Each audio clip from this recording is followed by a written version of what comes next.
Pernyataan umat Isa yang setia hanya beriman dan berserah diri kepada Allah. Nah, ini juga memang menarik ya. Jadi ini pernyataan kesaksian di surah Ali Imran 52 bahwa umat Isa yang setia itu hanya beriman dan menyerahkan dirinya kepada Allah.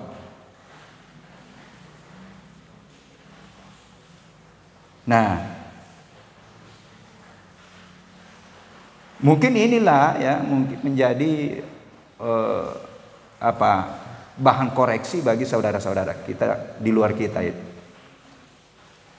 Tetapi memang ya, seandainya mau baca-baca juga kitab Al-Quran, tapi sudah banyak itu ya.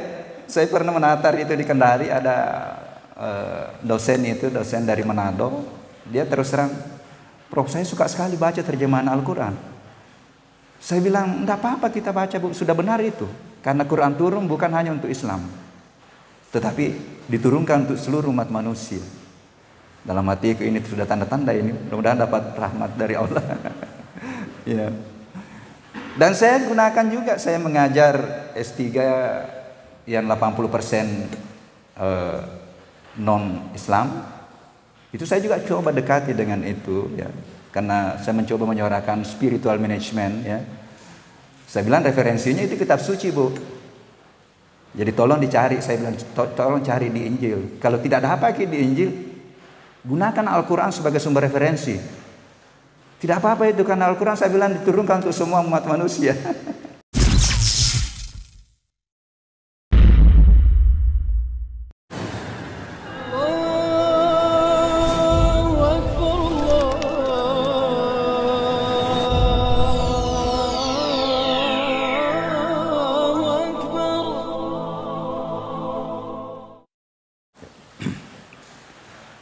Bismillahirrahmanirrahim. Assalamualaikum warahmatullahi wabarakatuh. Alhamdulillahirabbil alamin. Allazi ja'ala asy-syamsa wal qamara husbana. Asyhadu an la ilaha illallah wahdahu la syarikalah wa asyhadu anna sayyidina Muhammad. Qala Allah Ta'ala fil kitabil karim. A'udzubillahi minasyaitonirrajim. Bismillahirrahmanirrahim. Ya ayyuhalladzina amanu ittaqullaha haqqa tuqatih wa la tamutunna illa wa antum muslimun. Shadaqallahul azim. Hadirin sidang jemaah subuh yang insyaallah dimuliakan Allah. Puji dan syukur senantiasa kita panjatkan kehadirat Allah, Tuhan yang menjadikan matahari dan bulan sebagai alat perhitungan waktu, di mana kita bisa setiap kita sampai pada suatu saat kita gunakan untuk bagaimana mengevaluasi dan mengoreksi diri kita. Kita bersyukur pada subuh hari ini kita dikembalikan kesadaran kita oleh Allah setelah digenggam pada saat tidur. Karena kesadaran dan jiwa manusia itu digenggam pada saat mati dan tidurnya. Dikembalikan sebagian yang masih dikehendaki sampai batas waktu yang tidak ada yang tahu. La yastahiruna sa'atan wa la yastaqdimuna. Kalau sudah sampai saatnya tidak ada yang bisa mengundurkan, tidak ada yang bisa memajukan. Salawat dan taslim kita haturkan kepada Nabiullah Muhammad SAW, Nabi yang kita sudah komitmen akan menjadikan contoh, menjadikan suri teladan dalam melakoni kehidupan kita ini, baik di dalam melaksanakan peran kehambaan Abdillah maupun di dalam melakoni peran kehalifaan. Inni ja'ilun fil ardi khalifah. Hadirin sidang jemaah subuh yang insyaallah dimuliakan Allah. Seperti yang disampaikan tadi Pak Imam,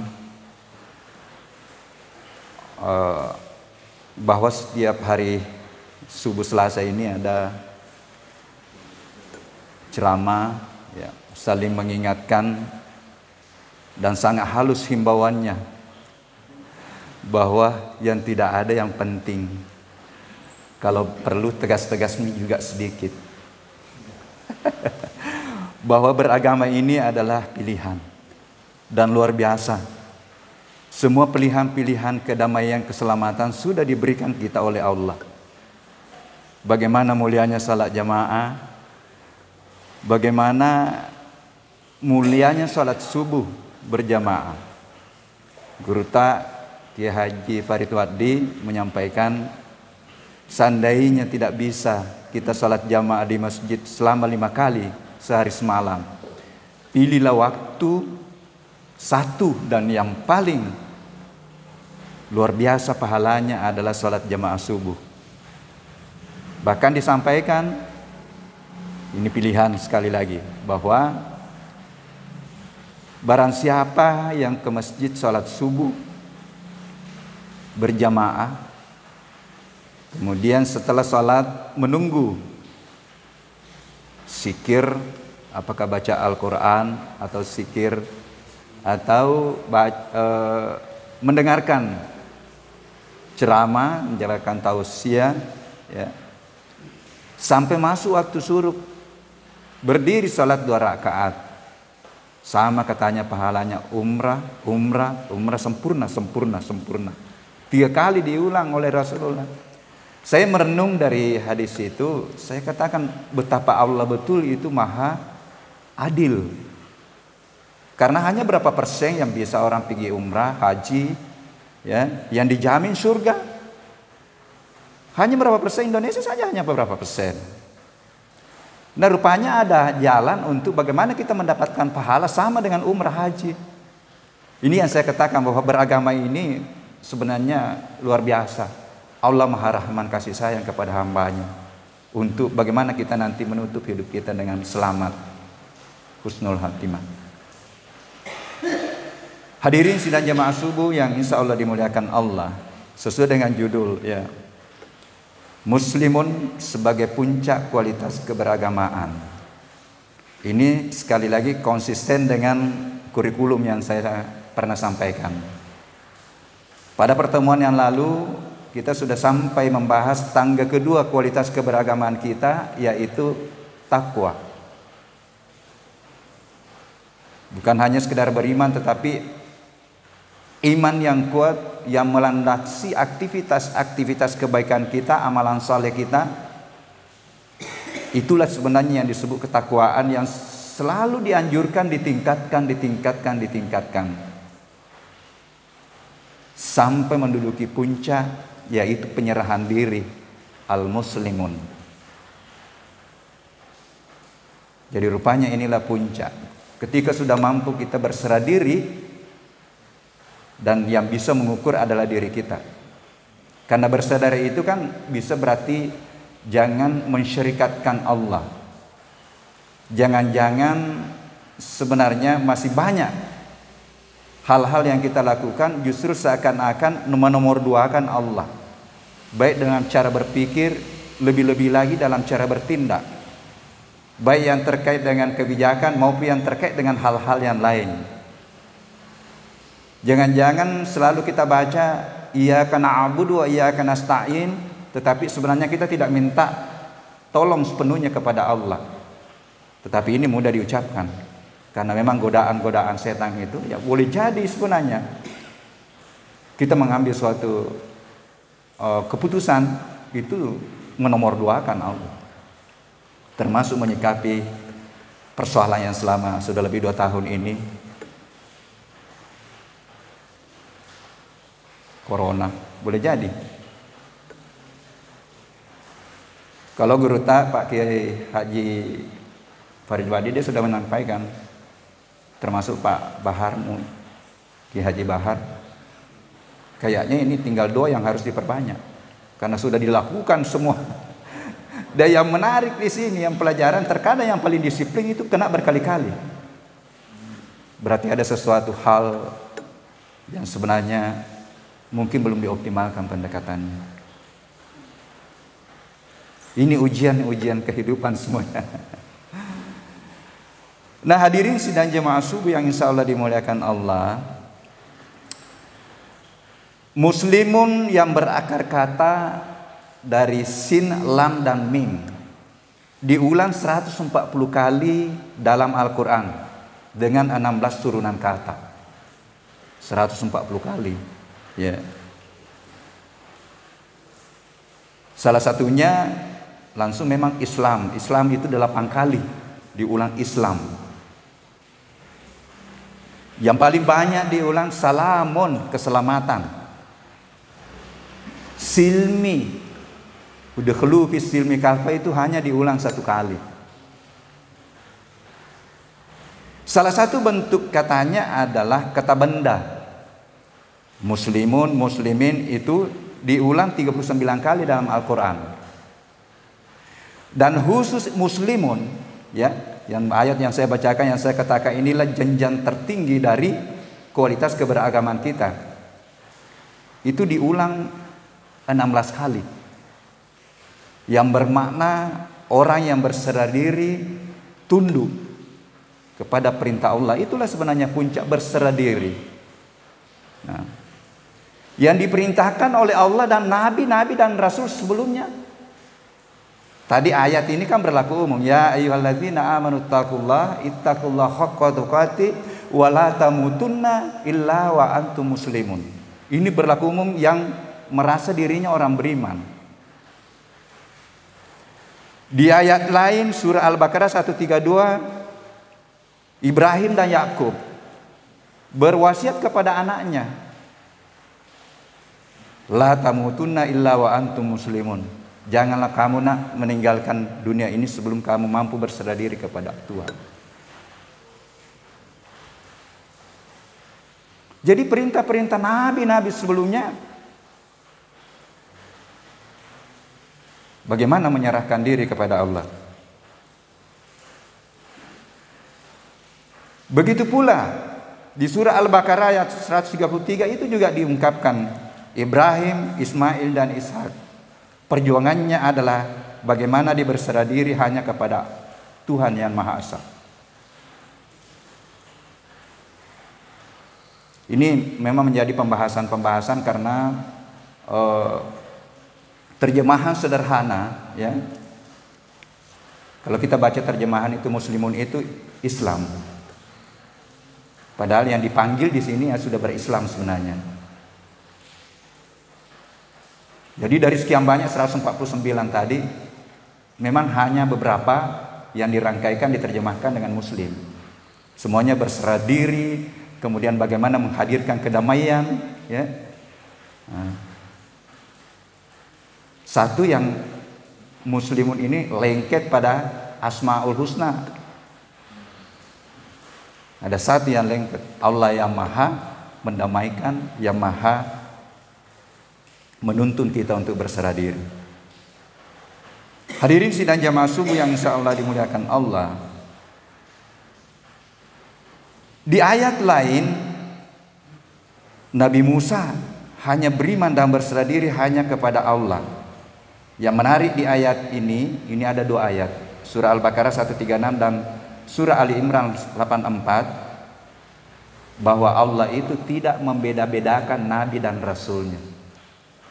Ini terkadang juga menjadi penekanan ketika saya ikuti pengajiannya Guru Ta, Kiai Haji Nasaruddin Umar. Hati-hati jangan sampai luntur akidah kita. Ketika terlalu banyak menyorot yang lain. Karena Allah saja tidak membeda-bedakan Nabi dan Rasulnya. Jangan-jangan lemah iman, rukun iman kita, iman kepada Nabi dan Rasul. Sehingga mudah kita menyalahkan.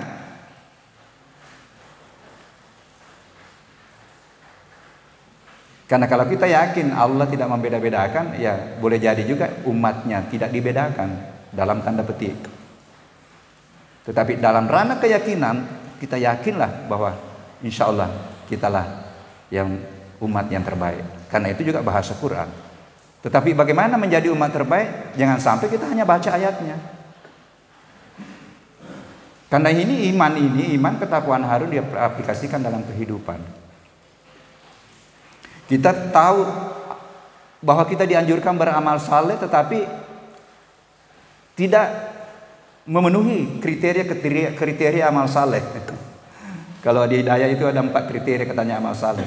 Jadi amal saleh kan segala perbuatan itu yang mendekatkan diri kepada Allah. yang menurut dia ada 4 kriterianya. Yang pertama adalah thayyib, yang kedua adalah khair, yang ketiga adalah ma'ruf, yang keempat ihsan. Jadi orang lain katanya juga sampai dia ke ma'ruf itu, tetapi belum tentu dia berbuat karena Allah, ihsan, ya.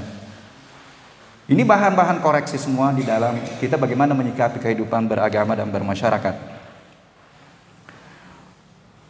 Yang lain, nah ini yang menarik juga, bahwa pernyataan umat Isa yang setia hanya beriman dan berserah diri kepada Allah.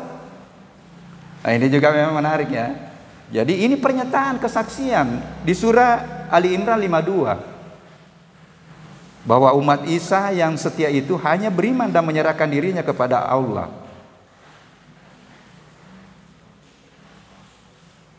Nah, mungkin inilah ya mungkin menjadi bahan koreksi bagi saudara-saudara kita di luar kita itu. Tetapi memang ya, seandainya mau baca-baca juga kitab Al-Quran.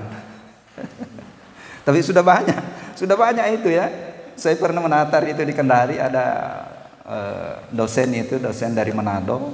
Dia terus terang, Prof, saya suka sekali baca terjemahan Al-Quran. Saya bilang, enggak apa-apa kita baca, Bu. Sudah benar itu. Karena Quran turun bukan hanya untuk Islam, tetapi diturunkan untuk seluruh umat manusia. Dalam hatiku ini sudah tanda-tanda ini, mudah-mudahan dapat rahmat dari Allah. Ya. Dan saya gunakan juga, saya mengajar S3 yang 80% non-Islam. Itu saya juga coba dekati dengan itu ya. Karena saya mencoba menyuarakan spiritual management ya. Saya bilang referensinya itu kitab suci, Bu. Jadi tolong dicari, saya bilang tolong cari di Injil. Kalau tidak ada apa-apa di Injil, gunakan Al-Quran sebagai sumber referensi. Tidak apa-apa itu, karena Al-Quran saya bilang diturunkan untuk semua umat manusia. Saya bilang kesempatan ini, kalau dia tidak dapat, pasti nanti dia hanya Al-Quran yang lengkap. Ya. Nah inilah mungkin cara-cara juga di dalam menyikapi saudara-saudara kita. Kita mencoba bagaimana merangkul dalam tanda petik, menyampaikan kebenaran dengan bijak, bukan justru disingkirkan. Ya ini cara saya juga mengajar. Kalau ada 1-2 orang, saya kasih ruang juga. Cari kau juga nak di sumber kitabmu, supaya lebih kaya kita punya diskusi. Nah kalau dia tidak dapat, akhirnya kan dia berpikir. Ya. Nah, di ayat lain masih di Ali Imran 64 itu himbauan kepada ahli kitab untuk hanya mentauhidkan Allah dan berserah diri hanya kepadanya. Silakan nanti dibaca ayatnya, itu luar biasa. Semua, ya. Nah, ini juga surah ketiga 80. Sudah ada larangan di situ. Larangan menjadikan para malaikat dan para nabi sebagai Tuhan. Sekali lagi kalau saudara kita mau baca ini, ada ayatnya. Jangan kamu mentuhankan para malaikat dan para nabi.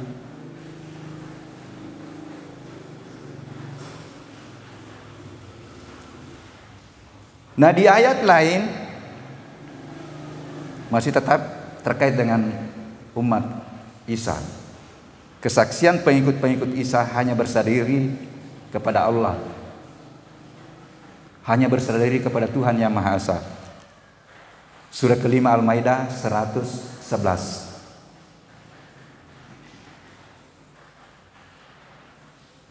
Penjelasan yang lain ya, perintah Al-Quran atau isi Al-Quran adalah ilmu Allah dan ajakan untuk berserah diri. Ada 2 surah saya temukan itu.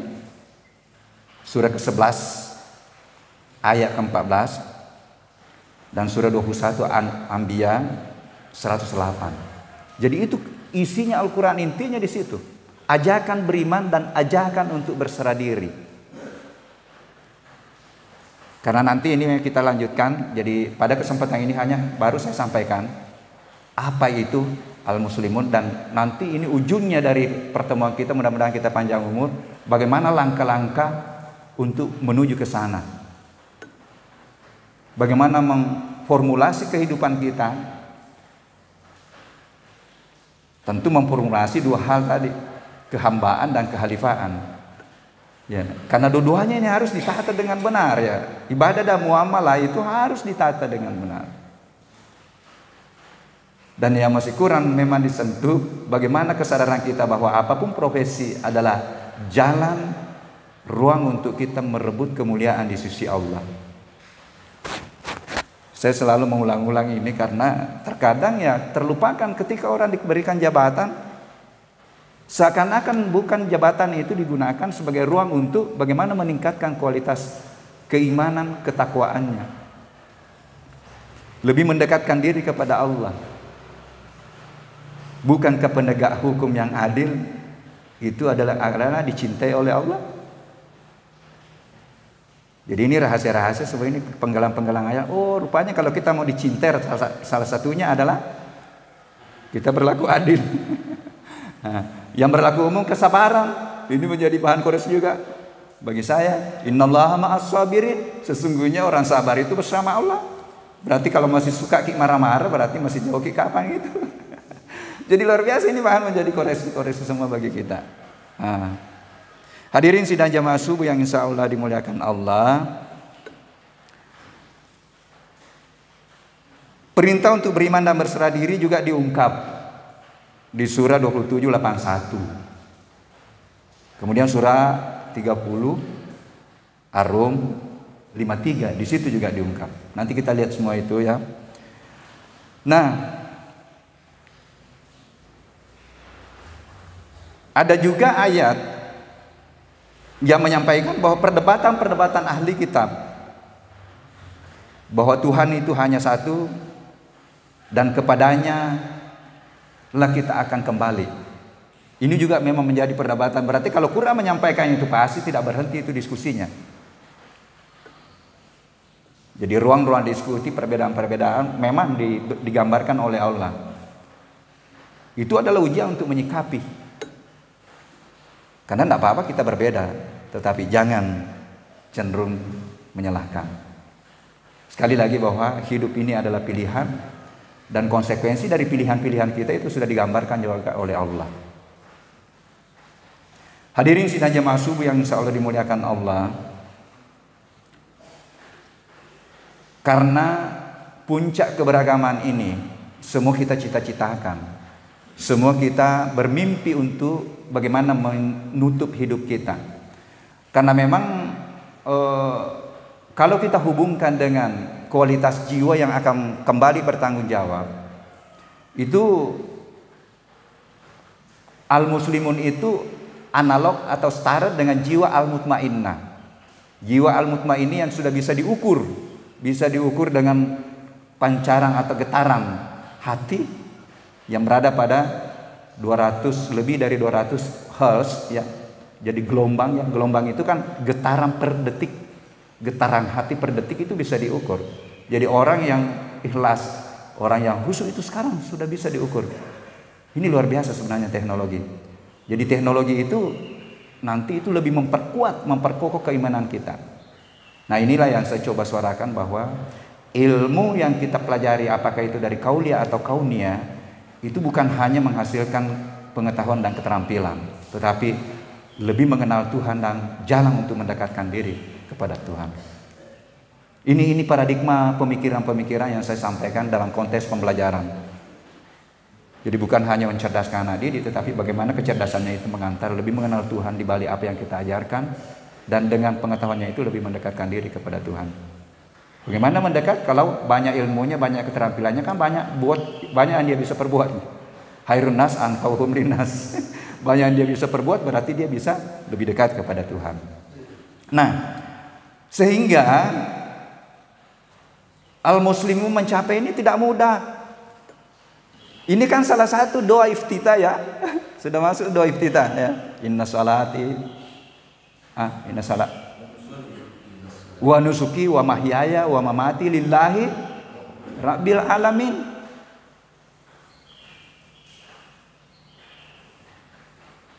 Apalagi lanjutannya? La syarika lahu wa bidzalika umirtu wa ana minal muslimin. Ya, kalau Ibrahim wa ana awwalul muslimin. Karena rupanya ini yang dijadikan. Jadi pernyataan Ibrahim setelah mencari Tuhan itu, ini kan yang menutup pernyataannya. Mencari Tuhan, dia bilang ini matahari, inilah yang paling besar. Akhirnya tenggelam, hilang matahari. Bukan, saya tidak senang, tidak suka yang hilang. Berarti ini bukan Tuhanku. Pernyataannya yang terakhir itu setelah ini hakul yakin, itu tadi. Aku serahkan ya Allah. Aku berserah diri. Aku tidak mampu untuk mencari dengan akal pikiran. Ya. Akhirnya kita dianjurkan doa. Ini yang hikmahnya saya dapat setelah kena corona kemarin. Saya dapatlah ini karena saya bilang mudahnya saya baca di sholat doa iftitah, tetapi setelah saya kena diuji dengan kondisi kritis begini, macam-macam pikiran. Bahkan pikiran itu masuk ke haknya Allah. Karena kalau sudah mengatakan jangan-jangan ini berarti kan itu kan sudah hak Allah sebenarnya. Karena Allah mengatakan aku rahasiakan itu kematian. Akhirnya ketemukan ada doanya itu di surah Al-Baqarah 128. Rabbana waj'alna muslimaini laka wa min surriyatina ummatan muslimatan laka. Ini doanya luar biasa. Karena sampai anak cucu kita didoakan untuk bisa berserah diri. Berarti ini doa adalah implementasi dari doanya nabi-nabi sebelumnya yang mendoakan anaknya supaya jangan kau nak meninggal sebelum mampu berserah diri. Nah, ini mungkin menjadi materi tausiah kita pada kesempatan ini. Nanti kita lanjutkan. Mungkin kalau kurikulum yang saya buat itu tahap-tahap terakhir. Itu bagaimana memformulasi kehidupan untuk menuju ke sana. Mudah-mudahan saja kita diberikan umur untuk konsisten melakukan kajian-kajian untuk meningkatkan keimanan dan ketakwaan kita. Karena kita semua impikan akan dijemput oleh Allah, ya. Orang yang dijemput oleh Allah adalah jiwa yang memiliki jiwa al-mutmainnah. Yang memiliki jiwa itu tadi yang menduduki puncak perserah diri, ya. Ya Tuhan nafsul mutmainnah irji'i ila rabbiki radiyatan mardiyah fadkhuli fi ibadi wadkhuli jannati. Semua ini yang kita cita-citakan. Karena perpisahan antara jiwa dengan badan itu ada dua memang dalam Al-Quran saya temukan. Ada memang yang dipaksa, dipukul oleh malaikat, dipaksa keluar. Tetapi tadi ayat yang saya bacakan diundang oleh Allah. Masuklah ke dalam golongan hamba-hambaku yang aku ridha, dan masuklah ke dalam golongan hambaku yang masuk surga. Subhanallah, Allahu Akbar. Mudah-mudahan kita semua nanti mencapai predikat ini sebelum kita dipanggil. Saya kira itu, mudah-mudahan ada manfaatnya. Mohon maaf atas segala kekurangannya. Wallahu muwaffiq ila aqwamit thariq. Assalamualaikum warahmatullahi wabarakatuh.